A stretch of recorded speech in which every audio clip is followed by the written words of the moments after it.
Good morning po! Tayo pong lahat ay tumayo at sama-sama po nating awitin ang ating Panginoon. Maulan po ngayon pero hindi po tayo mapipigilang magbigay ng papuri sa ating Panginoon. Amen po ba? Amen! Yes, Lord.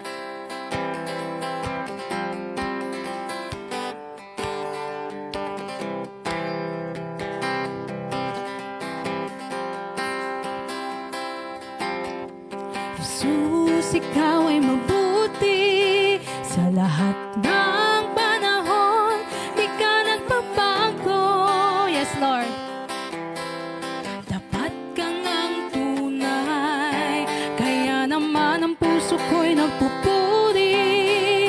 Nagpapasalamat sa iyong kabutihan.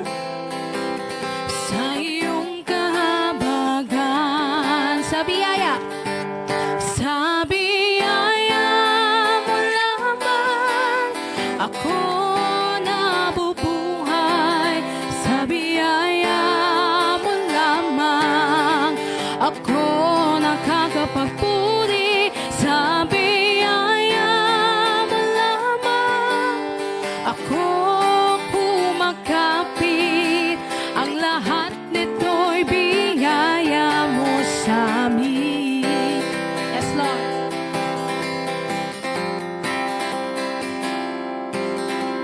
Ako ay namumuhay na higit pa sa mga napagtagumpay. Dahil sa'yo, Jesus, kaya naman ang puso ko'y nagpupuri. Nagpapasalamat sa iyong kabutihan. Sa iyong kahabagan. Sa biyaya mo lamang ako nabubuhay. Sa biyaya mo lamang ako nakakapagpuri. Sa biyaya mo lamang ako kumakapit. Ang lahat nito'y biyaya mo sa amin. Sa biyaya. Sa biyaya mo lamang ako nabubuhay. Sa biyaya mo lamang ako nakakapagpuri. Sa biyaya mo lamang ako kumakapit. Ang lahat nito'y biyaya mo sa amin. Yes, Lord, ang lahat ng ito, Panginoon, ay biyaya galing sa iyo, Panginoon.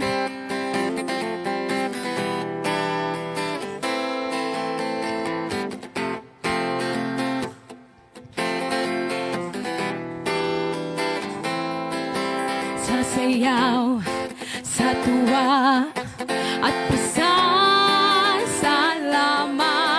Tatalon sa galak, papupurihan ka. Sasayaw, sasayaw, hey!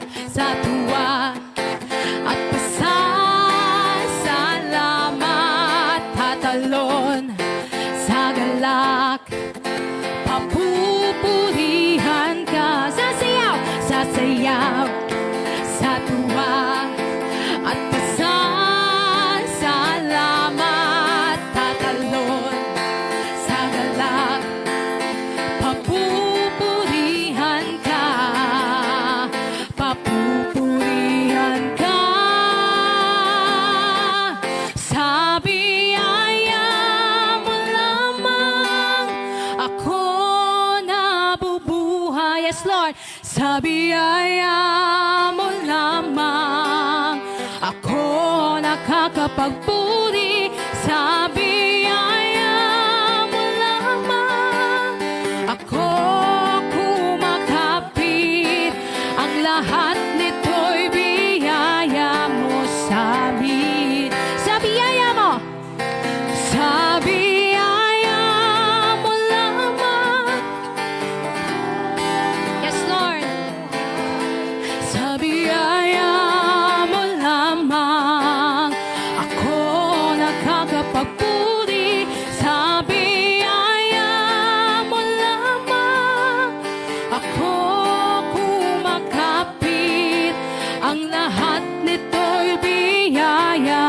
sa amin. Yes, Lord. Ang lahat nito'y biyaya mo sa amin. Ang lahat nito'y biyaya mo sa amin. Ang lahat nito'y biyaya mo sa amin. Amen and amen. Tunay nga, Panginoon, ang lahat ng ito, Panginoon, ay biyaya mo sa amin, Lord God. Maraming salamat, Lord God, sa iyong kabutihan, sa iyong kadakilaan, Lord God, sa aming mga buhay, Lord God. And today, Lord God, we will continue to worship you, Lord God. We will continue, Lord God, to sing kung ano, Panginoon, yung nararamdaman namin, Lord God. And Lord, today, Lord God, kami lumalapit sa iyo, Panginoon. Kami nagpapakumbaba, Lord God. Punuin mo yung puso namin, Lord God, ng pag-ibig mo, Panginoon.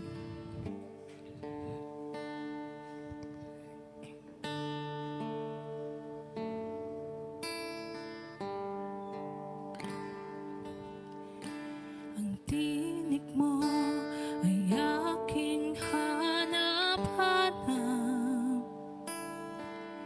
sa gitna ng bawat takot at paghihirap. Sa kabila ng aking pagkukulang, katapatan mo, O Diyos, ang indaan. Sa puso at damdamin, ika'y mananatili. Walang hanggan ang alay mong pag-ibig. Natagpuan ng iyong pag-ibig na dakila. Doon sa krus, ako'y iyong pinalaya. Jesus, ako'y aawit ng walang hanggang pagpupuri. Ang puso ko'y sa'yo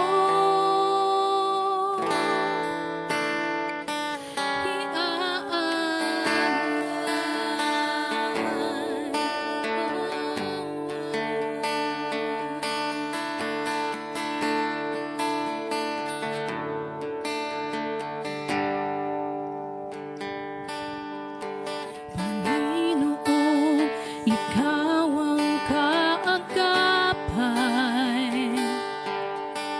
Kabutihan mo sa akin di nagkukulang. Yes, Lord, salamat, Panginoon. Panginoon, ikaw lang ang kailangan. Magpakailanman sa'yo ako'y mananahan. Sa puso at damdamin, ika'y mananatili. Walang hanggan ang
ako'y binago ng pag-ibig mo. Hangga't lang ay mamalagi sa presensya mo.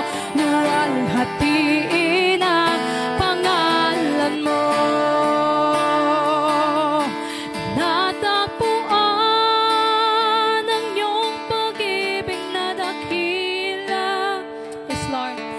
Doon sa krus, ako'y iyong pinalaya. Jesus, ako'y aawit nang walang hanggang pagpupuri. Ang puso ko'y sa'yo. Natagpuan ang iyong pag-ibig na dakila. Doon sa krus, ako'y iyong pinalaya. Jesus, ako'y aawit nang walang hanggang pagpupuri. Ang puso ko'y sa'yo.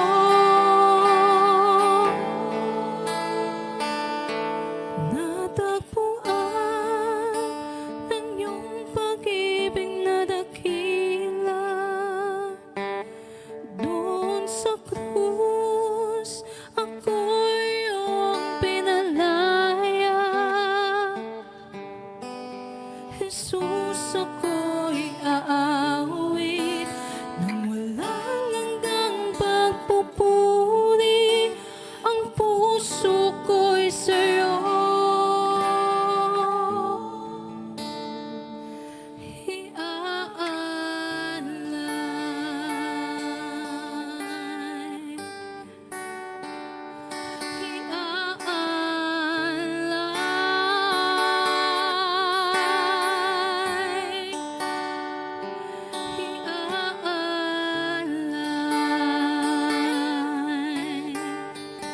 Maraming salamat, Panginoon, sa iyong dakilang pag-ibig, Lord God.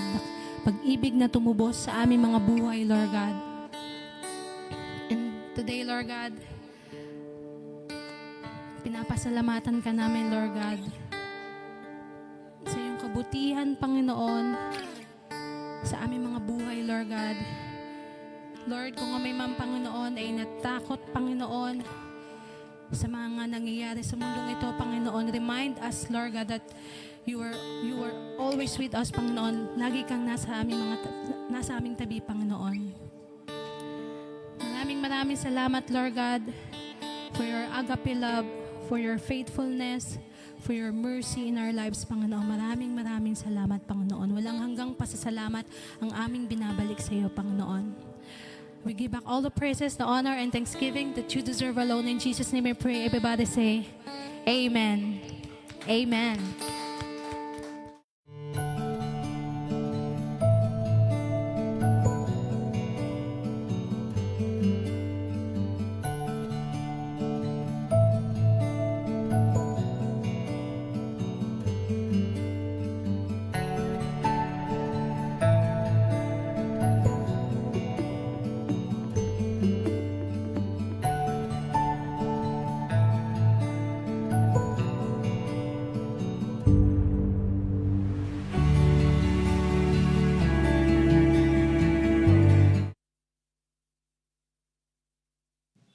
Let's say, praise the Lord!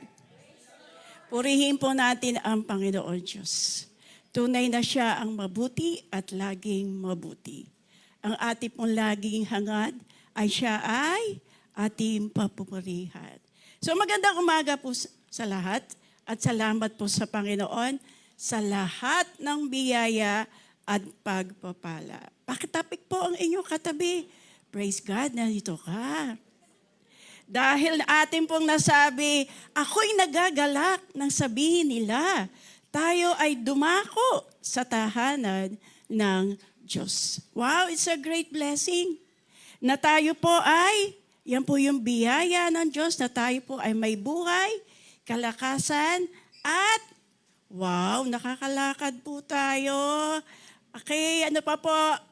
Nakakagita, nakakaramdam, nakakarinig, at nakakikita. Diba? Ang dami po talagang biyaya at pagpapala ng Panginoon Diyos. At lagi na ating dalangin, nawa, lagi tayong ligtas. Amen po. And to God be the glory po. At patuloy po, pasalamat po sa Panginoon sa inyo pong paglilingkod by being present. At sabihin niyo po sa inyong katabi, salamat nandito ka, kalakasan ka sa akin. Oh, that's being in the ministry of being present. Nakapapalakasan po tayo lahat. Kaya po tayo ay ano nangyayari? Nangingiti po tayo. Sige po, ngitian niyo po ang bawat isa. Kasi po, yan po ang pag-uusapan nating salita ng Diyos. Ano nga po? Mula po ng January, nag-start na po tayo this year of 2025, na ano po, sinasabi natin, I declare, aking inahayag, ang tagumpay ko sa Panginoong Jesus. And then, nandito po tayo, mga bandang January, February, March, ay nasabi po natin, I restore. Binabalik po, pinanunumbalik ng Panginoon Diyos ang lahat, mula ulo hanggang paa, anuman po pang maging ating kaisipan, pinayayaman po ng Diyos kung ano yung mga bagay na mahalaga, maging sa ating paglilingkod. So, if that I declare, patuloy po natin inahayag, patuloy po nating pinakikita, pinayayaman, ating pong talagang sinusundan. Okay? Ang mga bagay na mahalaga sa Panginoon. Ano po yun? Nasabi po ni Pablo sa Philippians 1:9-12. Una po ay dinadalangin niya ang mga kapatid na manatili po sa pag-ibig ng Diyos. Pangatlo po, magkaroon ng malinaw na pagkaunawaan. And then pangatlo po, yung pong makita natin ang mga bagay na mahalaga. So ito po, panalangin, pag-ibig ng Diyos, magkaroon tayo ng malinaw na kaunawaan. Para po lahat ng mga regalo ng Diyos, maging pagtawag sa atin para maglingkod sa Kanya, ay lalo para lamang po sa Kanyang kapurihan.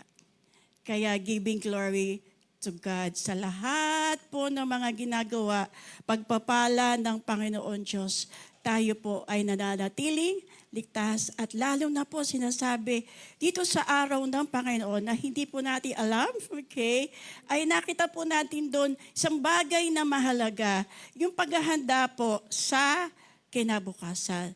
At lalo na, nakita din po natin, lagi sinasabi ng Panginoon Diyos, for I know the plans I have for you. Na bago pa tayo isilang sa mundong ito, alam na ng Diyos yung istorya ng buhay natin.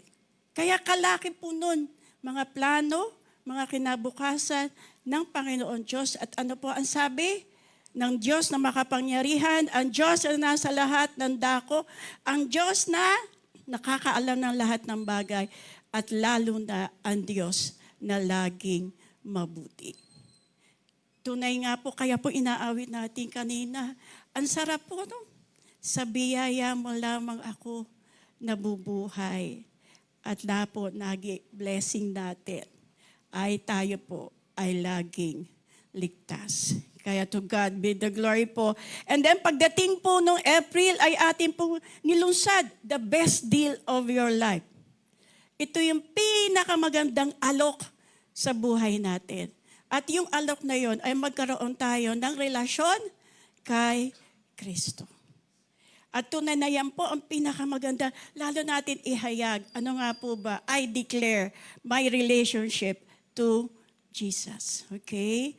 Saan tayo? Na may karelasyon natin with Jesus. Kaya po lalo din sinasabi natin na ito yung pinakamagandang alok ng buhay natin, na tayo po, we confess that Jesus is our Lord and our Savior.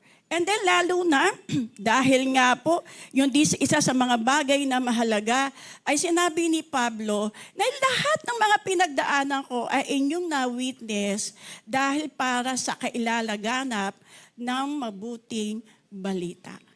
Na yung naranasan natin, yung pinakamagandang regalo ng buhay, ng biyaya ng Panginoon Diyos tungo sa kaligtasan ay ating pong inahayag. And then we are able to reproduce our own kind.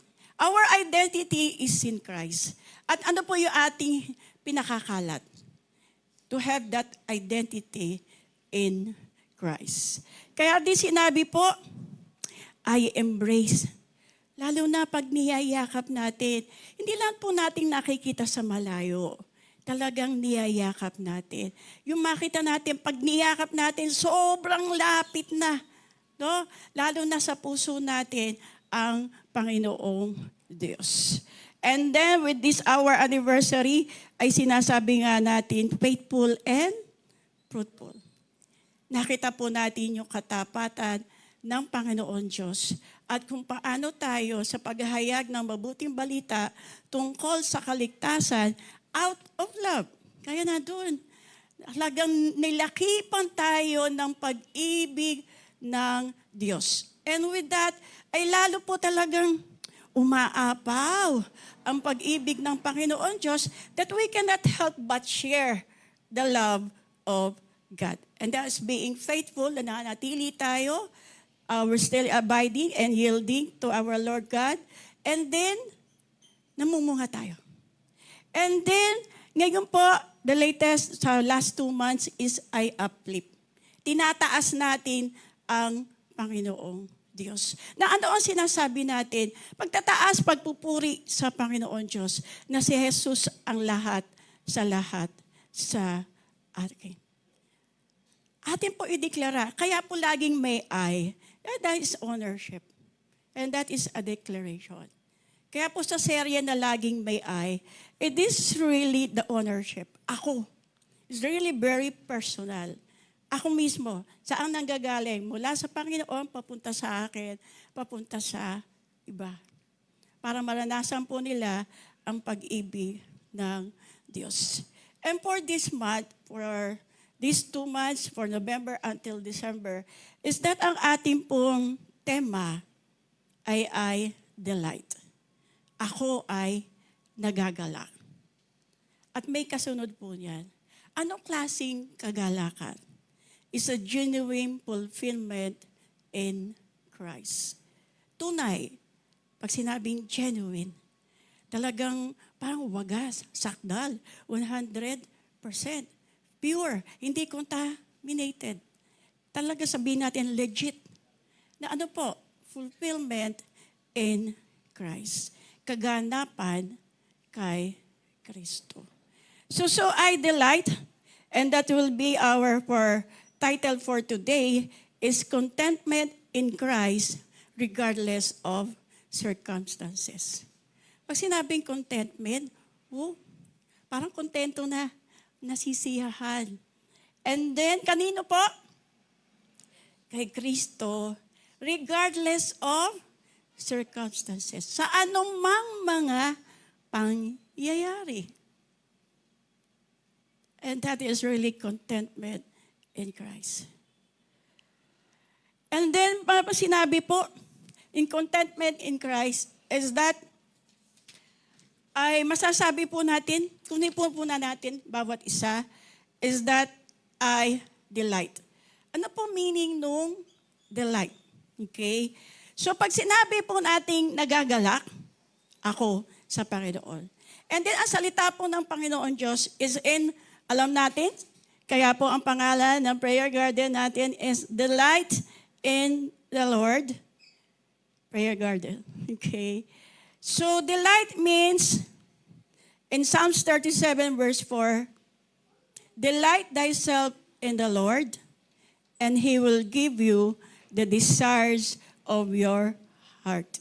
Kunin mo po natin yung verse 3, na sinasabi po, that okay, trust in the Lord and do good, dwell in the land, and feed on His faithfulness. Pagtiwalaan mo ang Diyos, gumawa ng mabuti, manahan ka sa lupain, at pagpid. Mangikain ka ba? pakainin. Okay? Saan? On His faithfulness. Kaya bago sinabi po in verse 4, magpakagalak ka sa Panginoon Diyos. At ibibigay niya ang nasa ng iyong puso. Is that when you delight in the Lord, He will give you the desires of your heart. So when I delight, the Lord will give the desires of my heart. Pero may karugtong. It should be genuine fulfillment in Christ. Tunay na pagiging kasaya-saya, may tunay na naganap, okay na to. Parang ganyan, pag nagluto tayo, okay na to. Tama na ang lasa, tama na ang alat, tama na ang mga ingredients. Ang sinasabi natin, okay na to, kontento na ako. And then, pag with that contentment, ay ano tayo? Napapangiti, satisfied, okay, kasiyasiya, and then nagagalak tayo o natutuwa. At yun yung nasa ng puso natin. And another biblical principle, saan tayo magagalak? In Psalms 1 verses 1 to 2, ang sabi, "Blessed is the man who walks not in the counsel of the ungodly." So pagpapala sa isang tao, sa isang nilalang, na lumakad sa mga payo na hindi sa mga saan? Kasama na hindi na maka-Diyos. Okay? So, nor stands in the path of sinners, nor sits in the seat of the scornful. Ang lalait, scornful. But, ano po tayo? Basta yung verse 1, yung mga nasa darkness. Okay? And in verse 2, but his delight is in the law of the Lord. And yung mga kautusan na yon, he meditates day and night. Pinagbubulayan. Nagagalak ka, nagbubulay pa day and night. Pangyayari ho ba yun? Yung he meditates day and night. Kasi pag sinabing meditation, medyo nag-spend tayo ng oras, lakas, kaalaman, and then ating inuunawa. Kaya isa po yun sa mga bagay na mahalaga na bagit po ni Pablo sa mga taga-Pilipos. Prayer, panalangin, and that's talking to God. And then magkaroon na, mabalot tayo ng pag-ibig ng Diyos. And then pangatlo, magkaroon tayo ng kaalaman at malinaw na pagkakaunawa. I think this is the difference between knowledge, understanding, and wisdom. So, and then pagkasunod nun, lagi sinasabi niya, sa dami-dami ng mga bagay na ito at na kanyang pinagdaanan, nabanggit niya what matters most. Sa ating buhay, ang daming mga bagay na pangyayari. Pero ano nga ba ang pinaka-mahalaga sa lahat?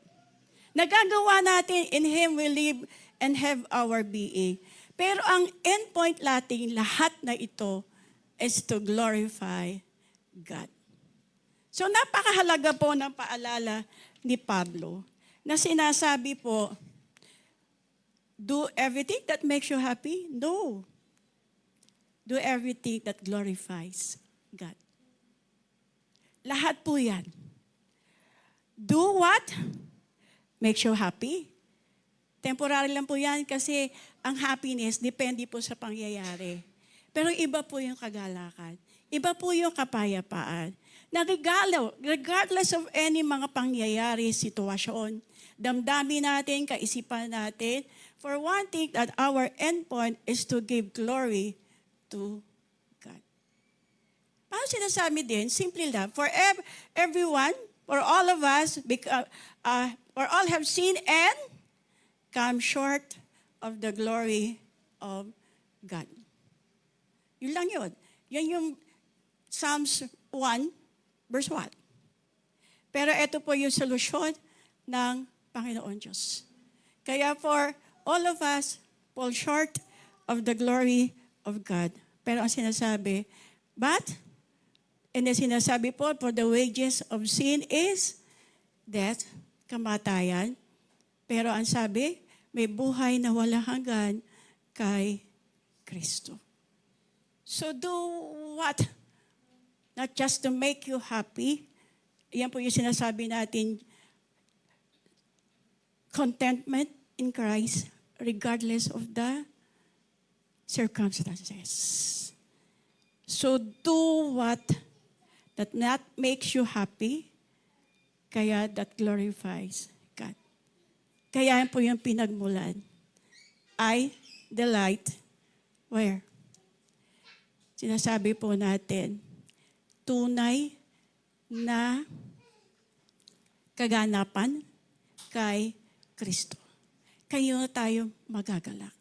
So I delight is that genuine fulfillment in Christ. So ating pong verse is also with this title of contentment in Christ. Ano tayo? Ako nagagalak, nakokontento ako, nasisiyahan ako kay Kristo sa gitna namang anumang mga pangyayari. Nasabi din po ni Pablo in Philippians 4:11-13, that, ano po ang sinasabi niya? Now that, ngayon, ako nagsasalita sang-ayon, batay sa aking mga pangangailangan. Lahat tayo, abang tayo nasa mundong to, lahat ba tayo may pangangailangan? And then sabi, pero natutunan niya na kung anuman, whatever state, pag sinasabi din, whatever circumstances na meron ako, ano sinasabi niya? I learned. Natutunan ko. Kaya sinasabi, alam ko na yan. Sabi nga, sinasabi natin, learning is a continuous process. Pero ang nasabi, alam mo nga yan, pero ano yung natutunan mo? Ano yung lesson learned? Okay, in Tagalog, so mga hindi ko sinasabi ito dahil sa kayo ay pinaghahanapan ko ng tulong. Kasi kausap niya yung mga Christian sa Philippians. Pero balik tayo po sa English. Okay? Ano po ang sinasabi? Na makikita po natin, not that I speak in regard to need, for I have learned in whatever state I am. Parang, sige, merong isang tao na kausap niya na alam nila na si Pablo ay nasa pangangailangan. Pero sinabi niya, pero kahit anumang sitwasyon ng buhay ko, I learn in whatever state I am to be content. Sa Tagalog, masiyahan. I know how to be abased. Pag sinabi, alam ko na yung paano kung babang-baba. No, kulang na kulang, dapang-dapa. Para kung meron ka pang babaksakan, babaksakan ka pa. Okay? But I know how to be abased and I know how to abound. Alam kong ako yung babang-baba, alam ko din na ako ay masagana. Marami sa lahat. Okay? Kumbaga, sufisyente ang lahat. O kaya, nag-uumapaw pa. Pero ang sinasabi, everywhere, sa lahat ng mga pangyayari, and in all things, sa lahat ng pangyayari, sa lahat ng mga bagay, I have learned both to be full and to be hungry. Alam ko yung busog ako, alam ko ako yung gutom pa, pareho. Yung to abound, masagana at magdurusa. To suffer, need. Kaya po nasabi niya, I can do all things. Sa pamamagitan po, through Christ who strengthens me. Sa kahinaan lang po natin, sa kakulangan lang natin, si Kristo lang po ang kalakasan natin. Paano nga po? Sa katangian ng Diyos. Katangian ni Kristo. Siya ang Diyos na nasa lahat ng dako. Kaya parang piling mo, di ka nag-iisa. Ang Diyos na nakakaalam ng lahat ng bagay. Limitado ang pagkakaalam natin. Hindi natin alam, lalo na ang future at ang panahon. Maging season ng buhay natin. Ano pa? Pero siya ang Diyos na makapangyarihan. Kaya alam ni Pablo, I can do all things through Christ who strengthens me. Magagawa ko ang lahat ng bagay. Sa Kanya ba? Hindi. Natutunan niya. Na sa anumang mga circumstansya, sa anumang mga sitwasyon, sa anumang mga pangyayari, sa anumang mga pinag-iisip natin, sa anumang mga ginagawa natin, kung sino man ang mga kasama natin, kung sino man ang mga karelasyon natin, alam natin doon sa pangangailangan na yon, ang Diyos lamang ang ating kalakasan. Sa gitna ng mga kahinaan ng isip, kahinaan ng damdamin, sa kahinaan ng mga magagawa natin, ang Diyos pa rin ang ating kalakasan. Kaya po sa Tagalog, para po lalo nating maunawaan, bakit ang ating mga tema ngayon ng salita ng Diyos ay ako ay nagagalak. Sa Tagalog po, lalo po ba nating nananamnam? Lalo pag sinabi na delight thyself, ako, magpakagalak ka. No? Is it also in the active form o passive form? As sinasabi, magpakagalak ikaw. Saan? Sa Panginoon. So sa Tagalog po, hindi ko sinasabi nang dahil sa kayo'y pinaghahanapan ko ng tulong. Natutunan ko ng masiyahan. Maging anuman ang aking kalagayan. O now, yun na po yun. Contentment in Christ regardless of circumstances. So it's very biblical. Our title, our theme is really based on the Word of God. So hindi ko sinasabi ito dahil kayo'y pinaghihinapan ko ng tulong. Natutunan ko ng masiyahan maging anuman ang aking kalagayan. Alam ko kung paano, ayan, para ang hirap ng Tagalog ng abase, maghikahos. Parang sinasabi natin ito, hikahos. Okay? And I'm really very glad, mula pa noong may Pasig, lagi ko naririnig, nakakaraos. Okay? Kaya doon, from Delight in the Lord, mas nauna po ang Pasig, na everyday with Jesus. Bawat araw. Kaya po yung awitin natin kanina, hangad ko lang. Yun din po, nasabi din po ni Haring David yun eh. Ano po sinasabi niya? Yung desire ng puso niya, manahan sa iyong presensya sa bawat araw ng buhay ko. Ito yung hangad. Ito yung inawit natin kanina. Ano yung hangad? It is really just sa mga awit yun at sa mga himno na sinasabi ni Haring David, ang hangad ko ay magbabat sa iyong presensya. To dwell, manahan sa iyong presensya sa bawat araw ng buhay ko. Every day of my life. Kaya sa Pasig, merong every day with Jesus. At ang sinasabi niya, to see your beauty.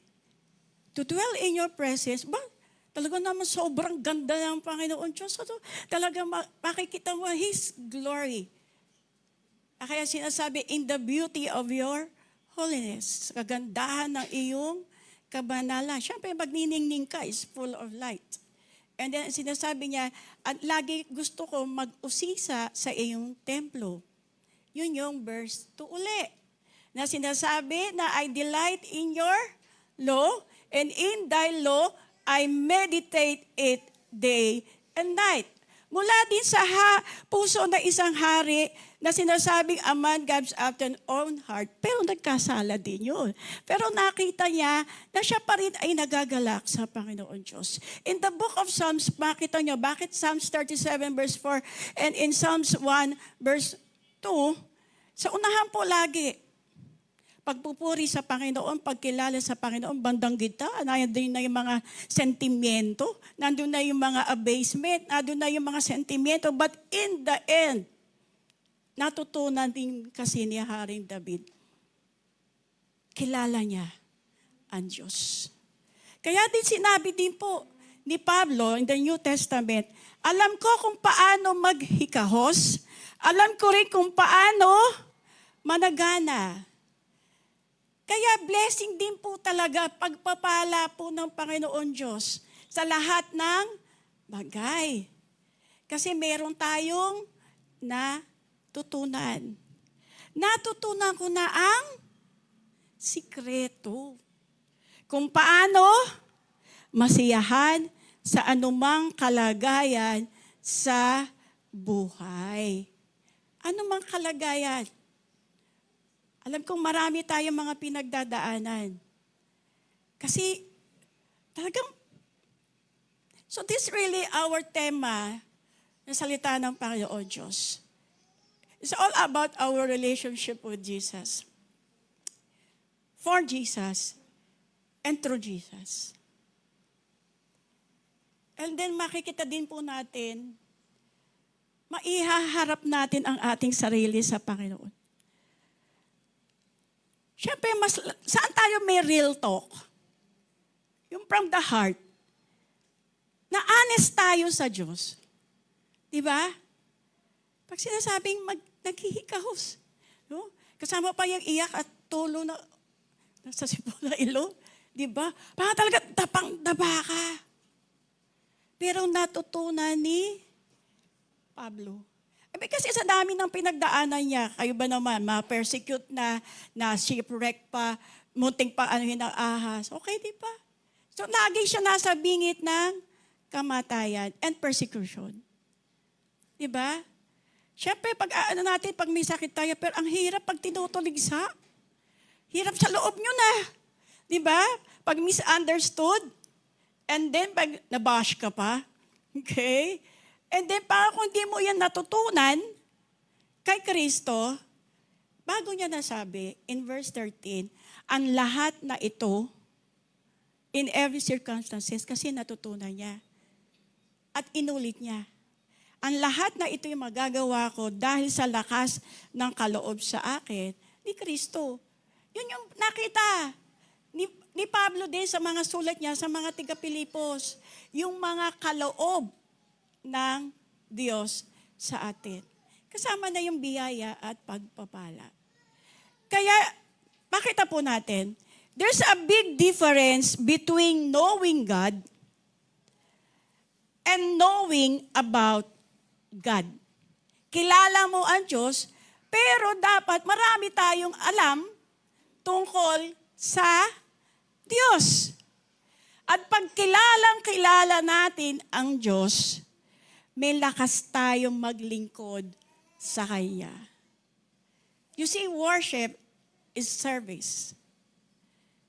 Yung ginagawa po natin na pagsamba, manahan sa presensya ng Panginoon, mamasdan ang Kanyang kagandahan, at mag-usisa sa araw-araw tungkol sa Kanyang mga salita.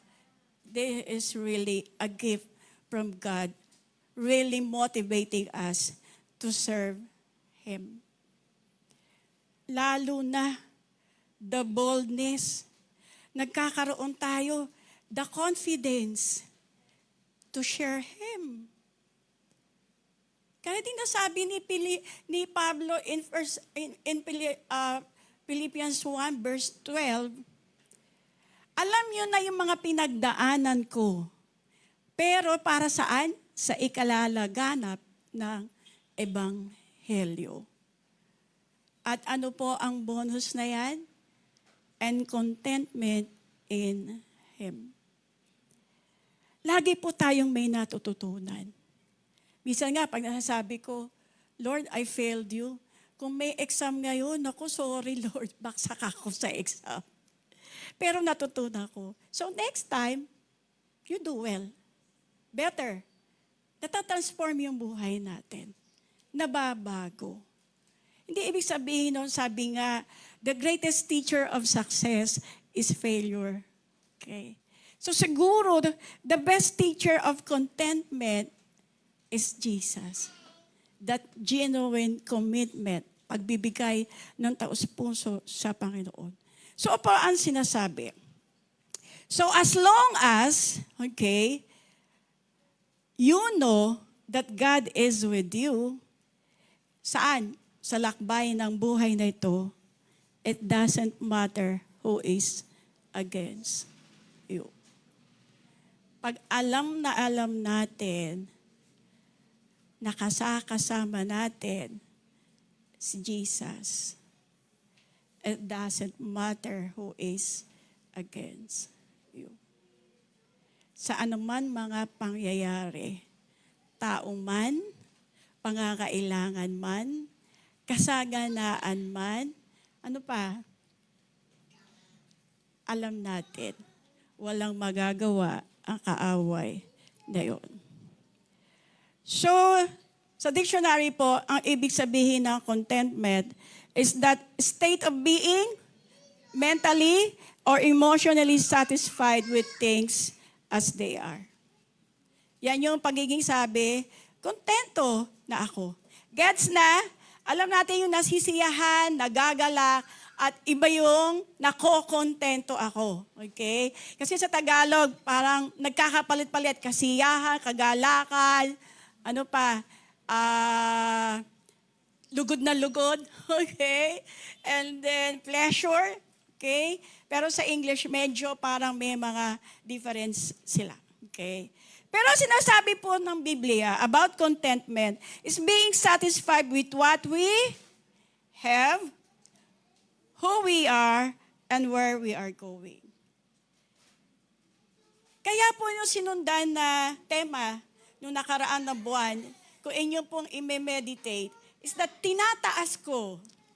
Nag-i-improve ako. Yun yung ibig sabihin ng I uplift.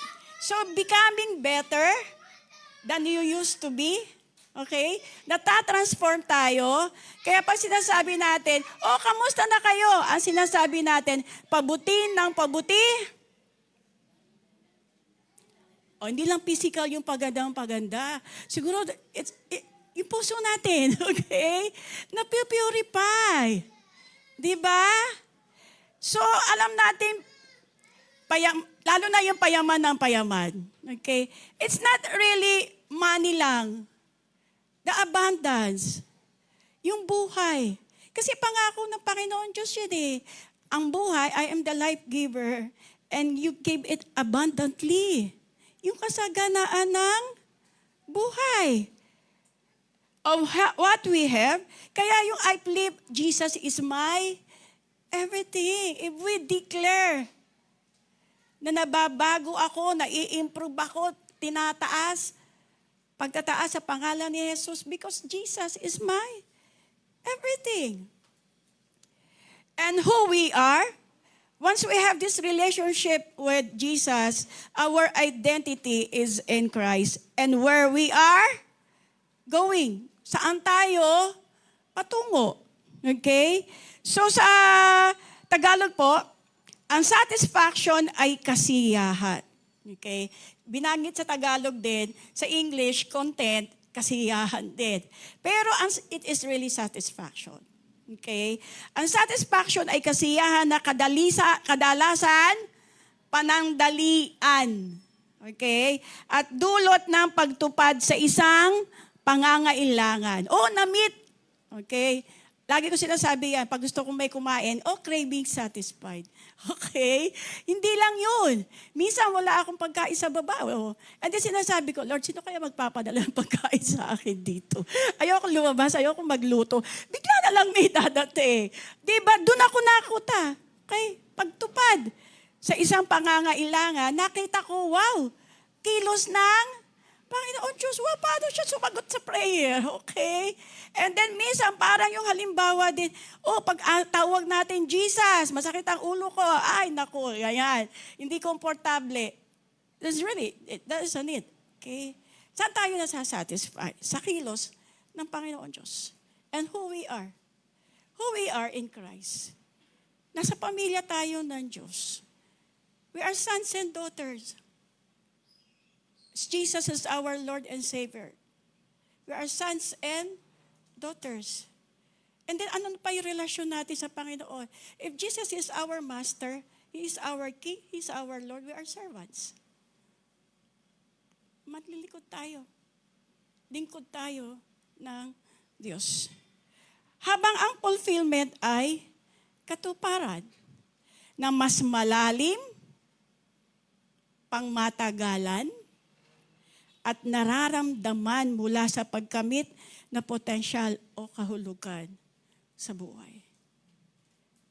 Pag nakin natin yung genuine fulfillment in Christ, there's the very buhay na makabuluhan, buhay na may kasaysayan, buhay na may kabuluhan, very meaning and significance.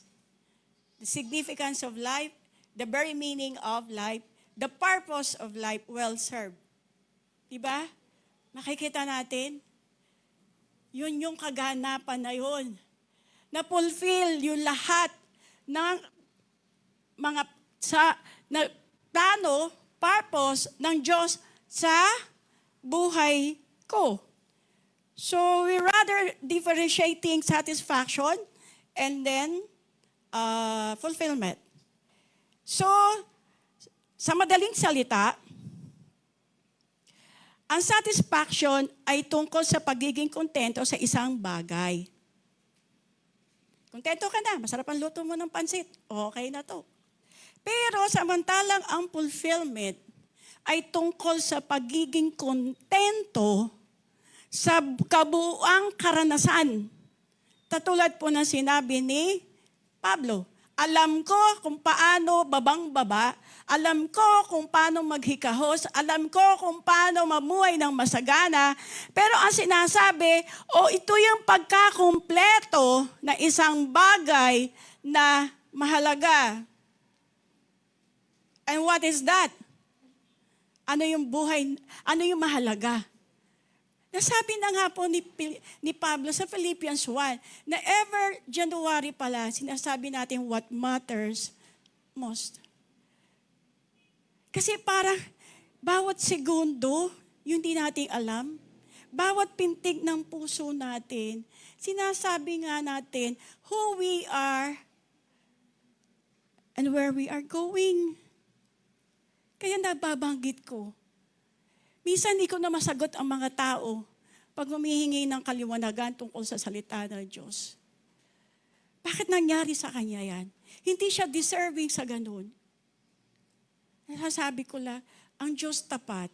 Pinangako niya yung sino man namang nampalataya sa kanya, tanggapin siya bilang Panginoon tagapagligtas, may buhay na walang hanggan. And it's all about life. It's all about the promise. It's about the fulfillment of the promise of God. Tungkol yan sa katuparan ng pangako ni Jesus ng buhay na walang hanggan.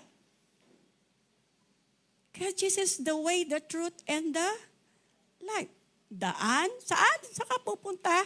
Sa buhay na walang hanggan. The truth. Di naman tayo makakarating doon sa buhay na walang hanggan kung wala tayo sa katotohanan. And then, the way, the truth, and the life. The life itself.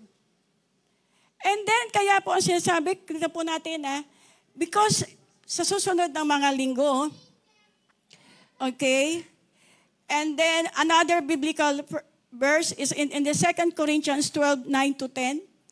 Ang sinasabi po dito, and He said to me, my grace is sufficient for you, for my strength is made perfect in weakness.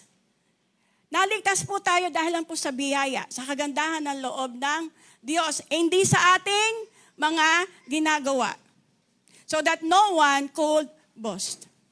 Ligtas lang po tayo dahil sa biyaya, sa kagandahan, loob ng Diyos. Kaya yung sinasabi ko, for my strength is made perfect in weakness. Kaya din sinabi po ni Pablo, alam niya yung abasement, yung paghikahos, dahil nakikita natin ang lakas ng Panginoon Diyos. Therefore, most gladly, pag sinabi din gladly, na de-delight ka, natutuwa ka, nasisiyahan ka sa Panginoon.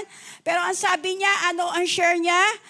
I rather boast in my infirmities that the power of Christ may rest upon Him. Kapangyarihan ng Diyos hindi na sa atin. Kaya kitang-kita natin, nakikilala natin ang Diyos sa mga pinagdadaanan natin, sa anumang mga pangyayari, good or bad. And we know that all things work together for good. Kanino? To them who love God and according to His purpose. Layunin ng Diyos. Pangako ng Diyos na sinuman makapagrelasyon kay Kristo, inaalis tayo sa kasalanan, pinupurify tayo, dinadala tayo sa katuwiran ng Diyos, sa kabanalan, and it's really we're not perfect for holiness. Pero doon nakita natin, by grace, we are saved. Hindi sa ating sariling gawa. So that no one can boast. Walang makakapagyabang. Pero yung pagkikilala mo na si Jesus ang kumukontrol ng buhay natin. Therefore, I take pleasure. Magagalak ba tayo sa mga pagsubok? Pero sinabi ni Pablo, therefore, I take pleasure in infirmities, in reproaches, in needs. Pag sinabing infirmary, sa hospital yata yun eh, ano? Okay? And then reproaches, persecution. No? And then in needs. Kaya yun yung Philippians 4:11 verse 13.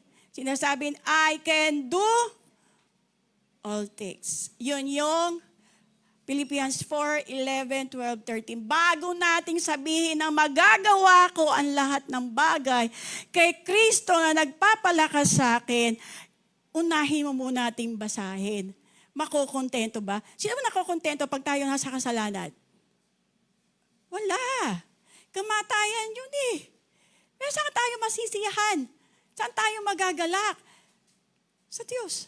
Sa pamamagitan ni Kristo Jesus. Kaya ang sinasabi pa dito, in persecution, sinasabi, blessed are they who persecuted, for there's the kingdom of God. Okay? And then in distresses, yung distresses na yan, lagi sinasabi, alam niyo ba dalawang klase ang stress? Okay? Pag sinabing stress, EU, good stress yun. Nape-pressure man tayo, napapabuti naman tayo. Pero pag sinabing distress, yan yung bad stress. Okay? Parang nagiging negative. Okay? So, kanino? For Christ's sake. Pag sinabing for Christ's sake, that is giving glory to God. For the sake of Christ. Kanino ba tayo nabubuhay? Dahil kay Kristo. Sino tayo dahil kay Kristo? Kaya po sinasabi niya, nagiging kontento siya. Bakit? For when I am weak, I am strong.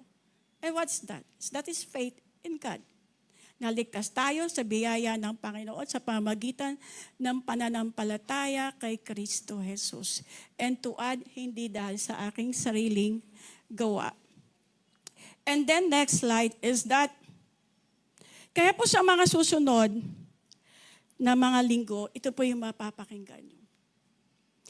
So with that, also in spiritual contentment in a world that breeds discontent. Sa mundong ito, ano ba meron sa mundong ito? Talagang di ka makukontento. Okay? Di ka masisiyahan. Because in this world, nandito ang evil. Nandito. Okay? Nandito yung condemnation. Pero pag sinabi, but godliness with contentment is great gain. Yung din yung sinasabi sa Corinthians, for Christ's sake. Yung makadiyos na kontento, na masiyahan ka, may kaganapan, ay napakalaking gain. Okay? Parang nakuha, naibigay, nagbunga. So what with that? Knowing God is of the deepest of deep sense of contentment. Kaya patuloy po tayo. Yan po yung Kristiyanong delight. Saan? In Psalms 1 verse 2. I delight in the law of God. And then ang sinasabi, I meditate it day and night. Pag sinabi kasi meditation, babad na babad ka eh. Okay? That is really immersion. Okay? That's parang marinating ang sabi doon. Okay? And then kaya, is knowing that we are, okay, sino tayo, who we are friends with God. Okay? Dati enemy kasi dahil sa kasalanan. Pero tayo ay, okay, kaibigan, okay? And then, pinatawad. At lalo na yan, at peace with Almighty God. Yan yung kasiyahan. That is yung contentment. That's the genuine fulfillment in Christ. Ngayon po, may tanong lang. Do you feel that way? Nasisiyahan tayo? O gusto lang natin yung pag maganda nangyayari? Pero pag hindi na, pero sabi nga po ni Pablo, natutunan ko, kahit sa panahon na ako'y naghihikahos, nakita niyo ba yung deep sense of contentment? Sige, sabi po, pwedeng oo, pwedeng hindi. Kasi po nasa Hebrews 11 verse 5 yun. Ang sinasabi po, keep your lives free from the love of money. Lagi ba nating need? Lalo na pag due date. Pag due date, okay? And be content with what you have because parang isang negative, isang positive. Ano? Isang yes, isang no. Ang mga buhay natin, hiwalay natin malaya mula sa pag-ibig ng kayamanan at maging kontento kung anong meron tayo. Dahil sinabi ng Diyos, never will I leave you, never will I forsake you. Ano ba yung nauuna? Yung hikahos o yung makontento tayo sa sinabi ng Diyos, hindi ka nag-iisa. Ano pa? Ang dami na sinasabi ng Diyos sa atin. Kapag mineditate natin yung salita ng Diyos, baka doon tayo kulang sa pagkilala sa Diyos. Minsan nga nasisisi pa eh. Lord, bakit nangyari to? Tinawag na Lord. Pero bakit to? Hindi ako deserving sa bagay na to. Hindi ito ang ginawa ko. Bakit ito ang consequence? But hindi natin kaya it-outgive si God. Okay? Mas kilala tayo. Because He's the one who discerns the thoughts and intents of the heart. Siya yung nakakaalam ng laman ng puso natin at isip natin. Babalik at babalik lang talaga ako. Ano yung tunay na fulfillment in Christ? Kaganapan ng kanyang mga pangako. Yung mga nasa salita ng Diyos, whether it's a law, nandun yung promise. Lagi, promise ni God. Doon sa promise na yun, nagpapakilala ang Diyos. Lalo natin ngayon magkakaroon tayo ng kaunawaan. Kung dumadating man tayo sa panahon ng mga paghihikahos o mga pangangailangan, katulad ni Pablo, ang sinasabi, I can do all things through. Siya ang source. Sa kanya nang gagaling. Hindi sa atin. Baka kasi magmayabang pa tayo. Lahat yan biyaya, pagpapala ng Diyos. And then, the world makes us discontent. Sa mundong ito, laging may pangangailangan. Laging merong hindi magandang sitwasyon. And it creates a feeling that gusto pa natin. We need more, have to buy more. But discontent is a restless desire or craving for something one does not have. Kaya pagtuloy, yung unang in Genesis 4, bakit nagpatayan si Abel at si Cain? May selos at may inggit. Kasi pag ganyan hindi ka kontento, pag-isip ka na magkakasala ka eh. Okay? So, kaya yung sobra, di ba? O ngayon, pupunta ka pag sobrang corruption na, di ba? And then, greediness na yun, di ba? Okay? But hindi pa rin nakontento, di ba? Mali na, di pa nakontento. So, discontentment is a restless desire or craving for something one does not have. Ating pong tandaan, promotion comes from the Lord. Increase from the Lord.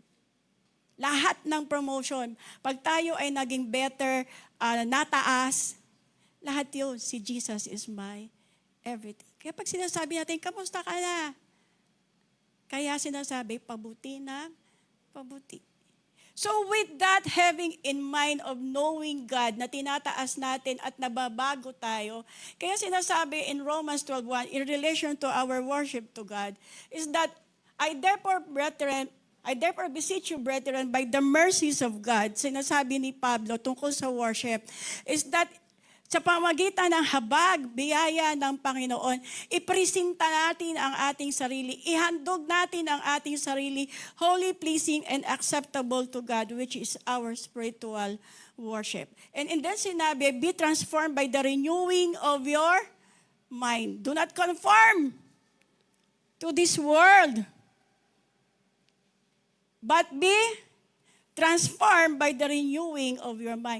So knowing God, knowing about God, napakalaking bagay po niyan. Para madala tayo sa kasiyahan, sa kaganapan, makontento tayo sa Diyos. You see, during worship services, why there's really gospel. Okay? This is for the glory of God. So really about this contentment, ano sinasabi? It's really about yung contentment na yan nang gagaling sa puso. Sitwasyon ng puso natin, natusubok ang puso natin. And then pangalawa, nakikita natin katapatan ng Diyos. So really this contentment in Christ, regardless of any circumstances. Masiyahan tayo kay Kristo. Magalak tayo kay Kristo. This is really all about His ways, kung paano kumilos ang Diyos. This is all about His will, ano ang kalooban ng Diyos. This is all about the purpose of God to have that eternal life. Dinadala tayo ng Panginoon Diyos sa katuparan ng buhay na walang hanggan. And then, it's another thing also, is not really about ano pa yung mga gagawin natin.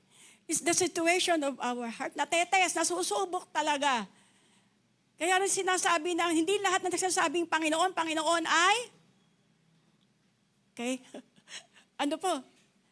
Hindi, magiging tunay tayo lalo with this, pag nasiyahan. Okay? Nakakontento tayo kay Kristo. And then in next slide is that Hebrews 11:5 suggests that if we can learn to grow spiritual contentment, kasi money, that is physical contentment. But about yung sinasabi ng Diyos na hindi kita iiwan, hindi kita pababayaan, magbibigay na ba sa atin yun ng kasiyahan? And that is the spiritual contentment. Eto na yung body, may pangangailangan na nandito sa mundo. Kayang daigin yan ng contentment saan? Sa mga salita, mga pangako ng Panginoon Diyos kung sino ang Diyos. Madadaig niyan kung ano man yung mga pangangailangan na yan. Siyempre, mga hikahos, nanghihina tayo. Pero pag sinabi, I can do all things through Christ who strengthen me. Iba yung may lakas iba yung may energy. Iba yun. Lalo na, ano tawag doon sa energy na yun? It's pag-asa. Kaya lagi ko sinasabi, habang may Diyos, may pag-asa. Pag magko-compare tayo ng magko-compare ng kasiyahan at ng kaganapan, magugulo lang talaga yung ating mga kaisipan. Magugulo lang talaga, matuturete tayo.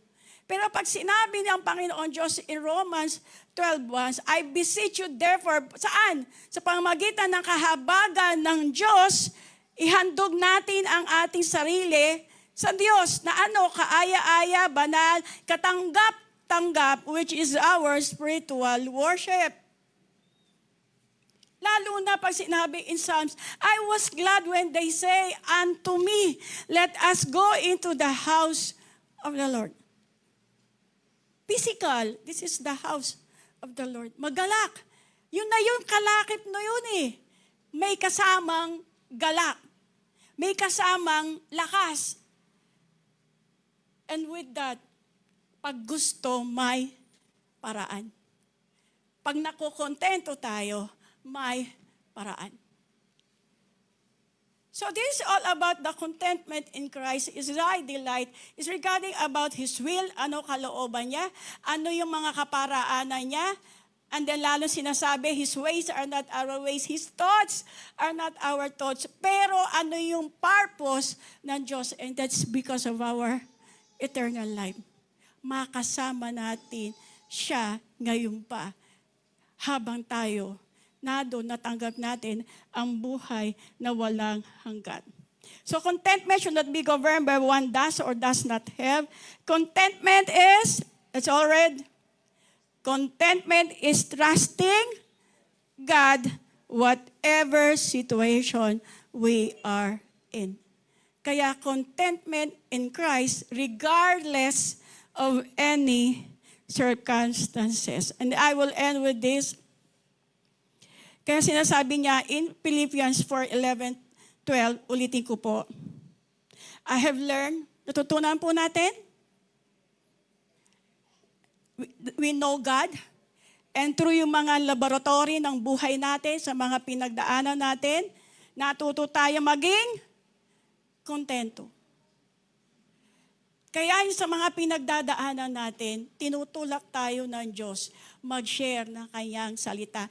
Dahil, kasi nasabi natin, kaya may testimony, may patotoo, kasi pinagdaanan natin, patotoo na tunay, dakila ang Diyos. Kung paano gumawa ng way at paano pinatunayan ng Diyos ang kanyang pangako na may buhay na walang hanggan. Kaya alam na ni Pablo yung sikreto. O now we know, tayo pong lahat ay tumayo. Alam niyo po ba na if Jesus is my everything, si Jesus ang lahat sa atin, there is really contentment. There is really spiritual contentment. May buhay na walang hanggan. This is a song entitled, Ikaw Lamang.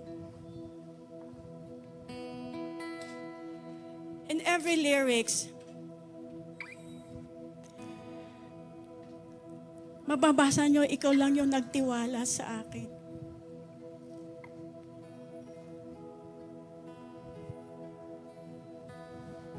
It's really about trusting in God. Pinagkatiwalaan din ng Diyos yung pagkakatiwala natin sa Kanya. And you know, it's the gift of the Holy Spirit. The knowledge, the wisdom, the discernment. Kasama po yung faith, healing, miracle, kilos po ng Panginoon Diyos. As we have this contentment, I delight.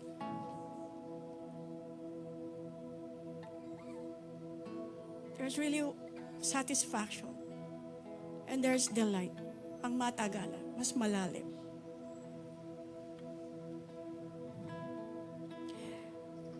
Can we really this as declaration because bago natin samahan ng melody?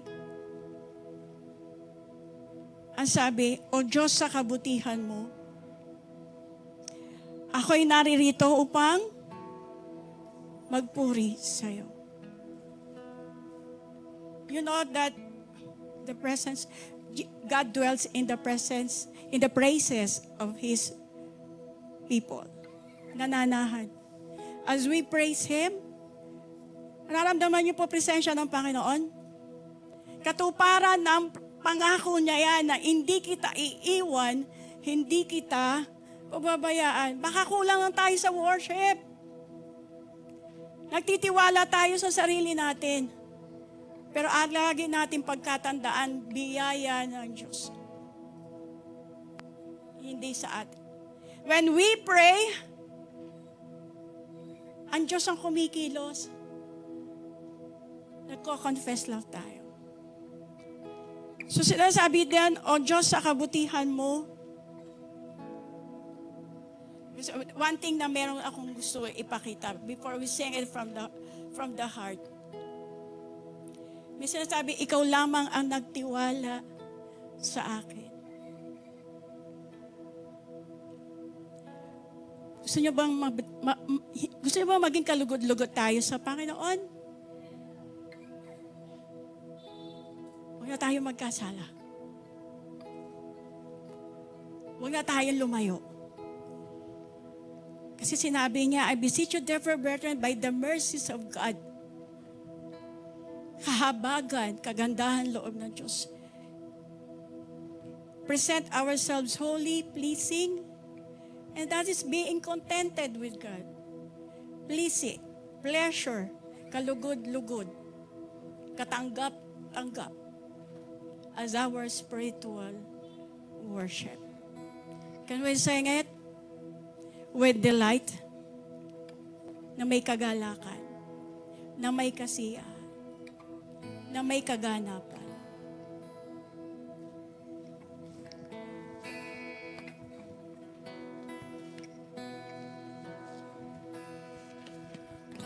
Diyos, sa kabutihan mo, ako'y naririto upang magpuri sa iyo. O Diyos, sa kabanalan mo, malulugod ako. Buhay ay iaalay ko. Ikaw lamang ang nagtiwala sa akin. O Diyos, di kita bibiguin. Magtatapat sa iyo, maglilingkod ako. O Diyos, kay buti mo.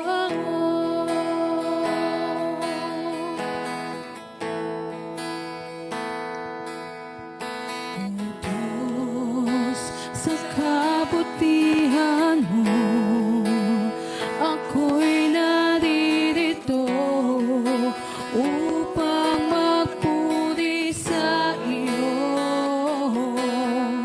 O Diyos, sa kabanalan mo, malulugod ako. Buhay ay iaalay ko. Ikaw lamang ang nagtiwala sa akin. O Diyos, di kita bibiguin. Magtatapat sa iyo, maglilingkod ako. O Diyos, kay buti mo. Ikaw lamang ang nagtiwala sa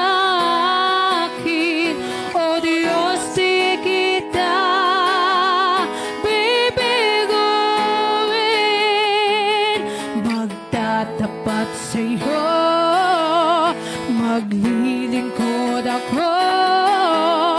O Diyos, kay buti mo. Ikaw lamang ang nagtiwala sa akin. O Diyos, di kita bibiguin. Magtatapat sa'yo, maglilingkod ako. O Diyos, kay buti mo. Let's all declare this. Ikaw lamang ang nagtiwala sa akin. O Diyos, di kita bibiguin. Magtatapat sa'yo, maglilingkod ako. O Diyos, kay buti mo. Ikaw lamang ang nagtiwala sa akin. O Diyos, di kita bibiguin. Magtatapat sa'yo, maglilingkod ako. O Diyos, kay buti mo. Ikaw lamang ang nagtiwala sa akin. O Diyos, di kita bibiguin. Magtatapat sa'yo, maglilingkod ako. O Diyos, kay buti mo. Ikaw lamang ang nagtiwala sa akin. O Diyos, di kita bibiguin. Magtatapat sa'yo, maglilingkod ako. O Diyos, kay buti mo. O Diyos, kay buti mo. O Diyos, kay buti mo. O Diyos, kay buti mo.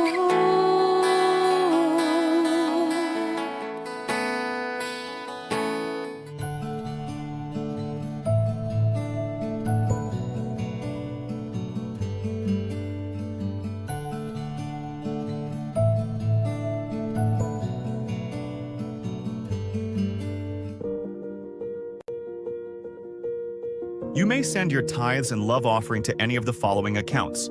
For BPI, for GCash. Take a screenshot of the transaction receipts and send it to, and indicate the following.